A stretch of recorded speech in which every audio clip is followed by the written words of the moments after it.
नमस्कार मित्रो, सध्याच्याला आता आज चौथा दिवस आहे. शेणखत भरणीचा कार्यक्रम आहे. आपण मागे ह्याच्यावर मी 2 व्हिडिओ टाकले होते. शेणखत सुरुवातीला ओला असल्यामुळे पहिल्यांदा तोडलं, त्याच्यानंतर 8 दिवसाला तोडलं, चांगलं शेणखत हडकलं. पण ते तिसरा व्हिडिओ टाकला होता, पाऊस अति झाला आणि शेणखत सगळं ओलं होऊन गेलं.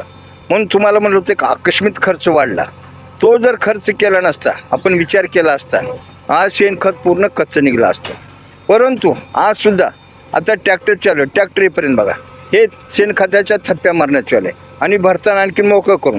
का तर शेणखत हे मोकळं, जेवढं मोकळं भराल तेवढा त्याचा बेनिफिट. ढेप व्हायला नको. ढेप झालं त्याच्यातले न्यूट्रियन्स फार फास्ट उतरत नाही त्याच्यामुळं. म्हणून आकर्षणात खर्च कधी कधी करावा लागतो, ते त्याला विचार करता येत नाही. त्यासाठी कार्यक्रम आपण परफेक्शन करण्यासाठी नेहमी पॉझिटिव्ह विचार करायचे आणि कामं करत राहायचे. नमस्कार.